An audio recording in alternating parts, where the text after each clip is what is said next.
ఇక super exclusive news చూద్దాం. ఇక ముసుగులు లేవు, మర్యాదలు లేవు. ఏపీ రాజకీయాల్లో యుద్ధం మొదలైంది. ఇది కేవలం మాటల యుద్ధం కాదు, అంతకు మించిన ప్రతీకార పర్వం. అధికారంలోకి వస్తే అంతు చూస్తామంటూ జగన్ శపథం చేస్తున్నారు. ఆ అధికారం ఇప్పుడు తమ చేతుల్లో ఉందని, రెడ్ బుక్ లో ప్రతి పేరు రాసి ఉందని లోకేష్ హెచ్చరిస్తున్నారు. ఇక తేడా వస్తే చేతి గీతలే కాదు, రాజకీయ గీతలే చెరిపేస్తారంటూ పవన్ కళ్యాణ్ విరుచుకుపడుతున్నారు. ఇక 2 రోజులుగా నారా లోకేష్ అలాగే పవన్ కళ్యాణ్ ఇద్దరు కూడా ఎంతలా స్ట్రాంగ్ వార్నింగ్స్ ఇచ్చారో చూస్తాం.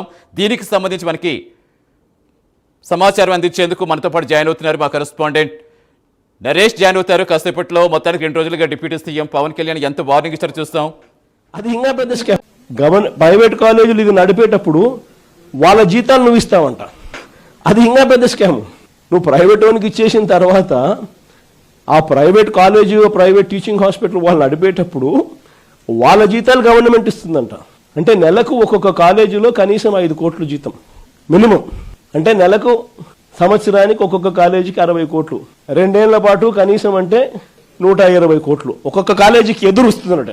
చెనిక్కాయలకు బెల్లాలకు ఇలా మనిషికి కాలేజీలు కట్టబెట్టడమే కాకుండా మళ్ళా ఎదురు 120 కోట్ల రూపాయలు ఎదురిస్తున్నాడు. ఇది ఇంతకన్నా ఇంకా స్కామ్, ఇంతకన్నా దారుణమైన పరిస్థితి ఎక్కడైనా ఉంటుందని అడుగుతా ఉన్నా. ఇవన్నీ రేపు పొద్దున మనం ఇన్ని ప్రయత్నాలు చేసిన తర్వాత కూడా ఎక్కడన్నా కూడా చంద్రబాబు నాయుడు వినకుండా దీనికి ముందుకు తీసుకొని పోతే మాత్రం ఆ తర్వాత కాలేజీలు తీసుకున్నోడిని మాత్రం మనం అధికారంలోకి వచ్చిన వెంటనే 2 నెలలు జరగకమునిపై అందరు జైళ్ళల్లో ఉంటారు ఆ కాలేజీలు తీసుకున్న వాళ్ళు మాత్రం. అరే 53 రోజుల్లో నువ్వు మా నాయకుడిని అరెస్ట్ చేసి ఇదే రాజమండ్రి జైల్లో బంధించి ఏం పీకావయ్యా? ఏం పీకావు? నువ్వు అరెస్ట్ చేస్తే మేము భయపడాలా? అరే ఇట్లా నీ ముందర చాలా మంది పెద్ద పెద్ద మాటలు మాట్లాడారు. వాళ్ళందరి పరిస్థితి ఏమైందని ఒక్కసారి ఆ సైకోని ఆలోచించమని నేను అంటున్నా. అంతేగాని ఈ మధ్యన చూస్తున్నా రప్పరప్ప అంటే ఏంటి రప్పరప్ప? 2 రప్పరప్ప మేము పీకుతాం. ఎర్ర బుక్లో 3 పేజీలని ఇంకొన్నాయి చాలా పేజీలు. ఎవరికి ఎప్పుడు ముహూర్తం పెట్టాలో నాకు తెలుసురా భయ్. ఎందుకో ఆవేశం ఎగిరెగిరి వస్తున్నారు. ఏం కంగారు లేదు. చట్టాన్ని కానీ మీరు ఉల్లంఘిస్తే నేను ఎవరిని వదిలిపెట్టాను, ఈ కూటమి ప్రభుత్వం వదిలిపెట్టాను ఎవరైనా. That is the power of red book. అందుకే నేను రాసుకున్నా. లోకేష్కి ఏముంది, బాబు గారు చెప్తే పని అయిపోతుందని. కానీ తెలుగుదేశం పార్టీలో సంస్కరణలు తీసుకొచ్చి నేను పోరాడా. నేను అనేక సార్లు చెప్పా, సైకోతో నేను ఎంత పోరాడానో 3 రెట్లు ఎక్కువ తెలుగుదేశం పార్టీలో నేను పోరాడా. సామాజిక మాధ్యమాల్లో కానీ విదేశాల్లో కూర్చొని వాగే వాళ్ళతో సహా ఇక్కడ కూర్చొని భవిష్యత్తులో మేము వస్తాం, వచ్చి మేమేం చేస్తామంటే వచ్చినప్పుడే మీరేం పీకలేదు మరి ఏం మాట్లాడతారు? ఒక మాట అనాలంటే అలాంటి తప్పేం లేదు. డెమోక్రసీ, ఇది ప్రజాస్వామ్యం. ఖచ్చితంగా అనండి. అనటానికి కొన్ని గీతలు ఉంటాయి. గీతల్ని దాటి మాట్లాడితే మీ చేతికి మళ్ళీ ముద్రలు వేయడానికి ఏముంది. అలా మాట్లాడే వాళ్ళు చెప్తున్నాను ఇప్పుడే, మీ చేతి మీద గీతలు తీసేస్తాం, అంత అరగదీస్తాం. గుర్తుపెట్టుకోండి. అప్పుడు వాళ్ళు బ్యాలెన్స్డ్గా ఉన్నారు, ఇప్పుడు బ్యాలెన్స్డ్గా ఉన్నారు.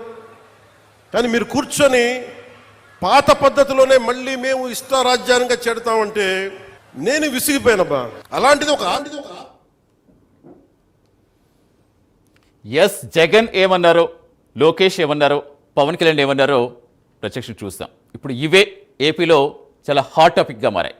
ప్రస్తుతం ప్రతిపక్షంగా ఉన్న వాళ్ళకి పాలనాపరంగా తీసుకున్న విధానాల పట్ల ప్రభుత్వం మీద ప్రజల పక్షాన్ని ప్రశ్నించే బాధ్యత వాళ్ళకే ఉంటుంది. డెఫినెట్గా అందులో కొన్ని ప్రజలకి కరెక్ట్ కాదు అని చెప్పడం తప్పులేదు. కానీ మేము అధికారంలోకి వచ్చాక 2 నెలల్లో మొత్తం అందరూ జైలుకే, ఇలాంటి బెదిరింపులు అలా చూడాలి. ఇప్పుడు అందుకనే ఇన్నాళ్ళు చాలా అధికారంలోకి వచ్చాక చాలా మౌనంగా కనిపించినా, మౌనమని చెప్పలేకపోయినా పూర్తి స్థాయిలో ఎప్పుడు ఇంత అగ్రెసివ్గా మాట్లాడింది లేదు. మొన్న లోకేష్, నిన్న పవన్ కళ్యాణ్ గారు ఇద్దరు కూడా సేమ్ అదే స్థాయిలో స్వరం పెంచి మాట్లాడారు. ఇప్పుడు ఇవే వ్యాఖ్యలు మొత్తం వైరల్ అవుతున్నాయి. దీనికి సంబంధించి అసలు విశ్లేషించేందుకు మనతో మా కరెస్పాండెంట్ నరేష్ జరుగుతున్నారు. నరేష్, ఎలా చూడాలి ఈ హెచ్చరికలు? ఎలా చూడాలి? ప్రతిపక్ష నేతగా ఇప్పుడు పీపీపీ విధానంపై సరే వాళ్ళకున్న అభ్యంతరం ఏదో వాళ్ళకు ఉన్నాయి, అది చెప్పడం తప్పు కాదు, ప్రజల పక్షాన్ని మాట్లాడడం తప్పు కాదు. కానీ మేము అధికారంలోకి వస్తే మళ్ళీ మీరందరూ జైలుకే అని ఆయన మాట్లాడిన విధానం ఇప్పుడు ఎలా చూడాలి? అలాగే లోకేష్ గారు ఇక్కడ మాట్లాడుతూ రెడ్ బుక్లో 3 పేజీలు మాత్రమే మిగిలాయి, ఇంకా చాలా పేజీలు ఉన్నాయి, ఒక్కొక్కరు ఇప్పుడు బయటకు వస్తారని టైం వచ్చిందంటూ హెచ్చరించడం చూస్తాం. మరోవైపు ఎప్పుడో ప్రతిపక్ష నేతగా ఉన్నప్పుడు లేదా యాత్రలు చేస్తున్నప్పుడు అంత అగ్రెసివ్గా పవన్ కళ్యాణ్ మాట్లాడడం చూస్తాం. బట్ అధికారంలోకి వచ్చాక ఎప్పుడు కూడా చాలా స్మూత్గానే ప్రతి ఒక్కరికి కూడా చెప్పడం వస్తుంది చూస్తాం. కానీ నిన్న ఇక ఓపిక నశించింది, ఇలా నశించేలా చెయ్యొద్దు, ఒకవేళ సోషల్ మీడియాలో ఇంకా సత్యప్రసాద్ ఆపకపోతే ఇంకా మీరు గీత దాటితే వేటన్నట్టుగా చాలా గట్టిగా వార్నింగ్ ఇచ్చారు. సో ఓవరాల్గా ఎలా అనలైజ్ చేస్తారు? సతీష్, మొత్తానికి మనం చూసుకుంటే ఆంధ్రప్రదేశ్ రాజకీయాలు వాడివేడిగా కొనసాగుతున్నాయని చెప్పుకోవచ్చు. ఆంధ్రప్రదేశ్ రాజకీయాల్లో రాజకీయ యుద్ధం అయితే కొనసాగుతుందని చెప్పుకోవాలి. ఇప్పుడే స్టార్ట్ అయిందని కూడా చెప్పుకోవడానికి ఏమాత్రం సందేహం లేదు. ఎందుకంటే ఇప్పుడే మనం ఈ సూపర్ ఎక్స్క్లూజివ్లో ఇటు ప్రతిపక్ష హోదా ఉన్నటువంటి మాజీ ముఖ్యమంత్రి వైఎస్ జగన్మోహన్ రెడ్డి మాట్లాడినటువంటి మాటలు అయి ఉండొచ్చు. అదేవిధంగా ప్రస్తుతం కూటమికి సంబంధించినటువంటి భాగస్వామ్యమైనటువంటి జనసేన అధినేత డిప్యూటీ సీఎం పవన్ కళ్యాణ్ ఏదైతే మాట్లాడినటువంటి వ్యాఖ్యలు అయి ఉండొచ్చు. అదేవిధంగా ఐటీ శాఖ మంత్రి లోకేష్ మాట్లాడినటువంటి మాటలు. అయితే ప్రస్తుతం రాజకీయాల్లో ప్రజలకు సంబంధించినటువంటి అంటే పొలిటికల్గా కూడా చూస్తే అభివృద్ధి మీదే ఈ యొక్క దృష్టి సాధించారు ఈ 2 సంవత్సరాల కాలం పాటు అని చెప్పుకోవాలి. ఎవరు కూడా హాట్గా మాట్లాడినటువంటి మాటలు మనం చూడాలి. అయితే ప్రస్తుతం గత 3-4 రోజుల నుంచి మనం చూస్తూ ఉంటే ఒకవైపు వైఎస్ జగన్మోహన్ రెడ్డి చేస్తున్నటువంటి మాటలు ఏదైతే ఉన్నాయో, అధికారంలోకి రేపు మేము వస్తే మీ అంతు చూస్తాం, ఎవరైతే మా మీద దాడికి పాల్పడుతున్నారో, మాటల దాడికి పాల్పడుతున్నారో, మా మీద ప్రత్యక్షంగా ఉండొచ్చు పరోక్షంగా ఎవరైతే మా మీద దాడి చేయడానికి సిద్ధమవుతున్నారో వాళ్ళందరినీ అంతు చూస్తాం, పోలీసులు సైతం కూడా వదిలిపెట్టకుండా వైఎస్ జగన్మోహన్ రెడ్డితో పాటు వైఎస్ఆర్సీపీ మాజీ ఎమ్మెల్యేలు మాజీ మంత్రులు మాట్లాడినటువంటి మాటలకు ఇప్పటి వరకు కౌంటర్ అయితే రాలేదు. అయితే గత 3-4 రోజుల నుంచి కౌంటర్ స్టార్ట్ అయిందని చెప్పుకోవాలా.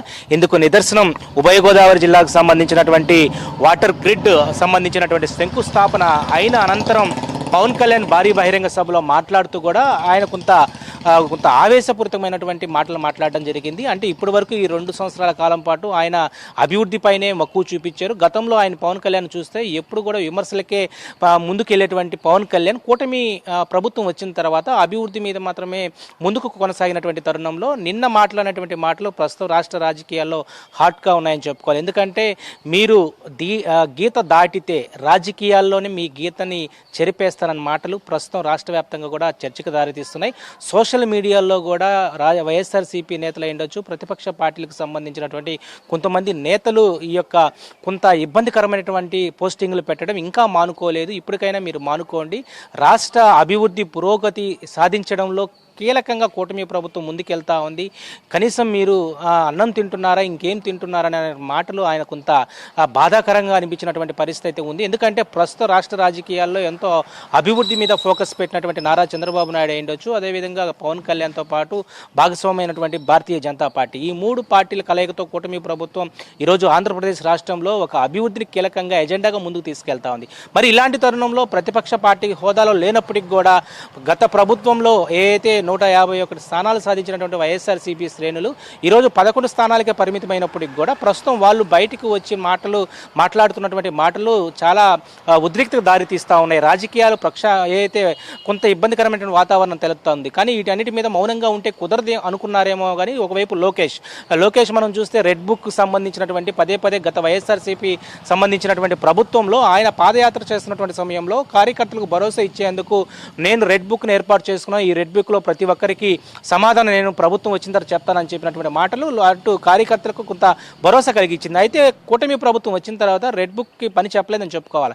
ఎందుకంటే మొన్న మాట్లాడినటువంటి మాటల్లో రెడ్ బుక్ సంబంధించి ఇంకా పేజీలు ఖాళీ ఉన్నాయి, ఖబర్దార్ అంటూ వైఎస్ఆర్సీపీ శ్రేణులకు ఒక గట్టి వార్నింగ్ ఆయన కూడా ఇవ్వడం జరిగింది. ఒకవైపు లోకేష్ ఇచ్చినటువంటి వార్నింగ్, మరోవైపు పవన్ కళ్యాణ్ ఇచ్చేటువంటి వార్నింగ్, ఇవన్నీ కూడా ప్రస్తుతం రాజకీయ యుద్ధం అయితే కొనసాగుతుందని చెప్పుకోవాలి. ఒకవైపు ఏదైతే ఆదిత్యనాథ్ ముఖ్యమంత్రి తీసుకున్నటువంటి చర్యలు రౌడీ షీటర్లపై తీసుకుంటున్నటువంటి ఆ ప్రభుత్వంలో ఏదైతే జరుగుతున్నాయో వీటన్నిటి మీద కూడా ఏపీలో కూడా కొనసాగుతాయి. రౌడీజానికి అంతమిస్తాము, అదేవిధంగా గంజాయి మాఫియాని అంతమిస్తాము, అదేవిధంగా ఇక్కడ ఉన్నటువంటి రాజకీయ నేతలు ఏదైతే కొంత ఇబ్బందికరమైనటువంటి వాతావరణం గత ప్రభుత్వంలో చేసాయి, అనేక అక్రమాలు జరిగాయి, ఇటు ఇసుక మాఫియా జరిగింది, మద్యం మాఫియా జరిగింది, అదేవిధంగా మట్టి, ఇటు పేదల భూములు ఆక్రమించుకున్నారు. వీటన్నిటి మీద కూడా మేము ఉక్కుపాదం మోపుతాం. ఏదైతే గత ప్రభుత్వంలో చేసినటువంటి అన్యాయాలను కూడా మేము ఈరోజు ప్రభుత్వానికి సంబంధించినటువంటి పెద్దలు ప్రజల పక్షాన నిలబడతారు. ఇకపై ఏపీలో సుపరిపాలన కొనసాగుతుందని చెప్పి పవన్ కళ్యాణ్, లోకేష్, చంద్రబాబు నాయుడు పదే చెప్తా ఉన్నారు. ఈ నేపథ్యంలోనే ప్రస్తుతం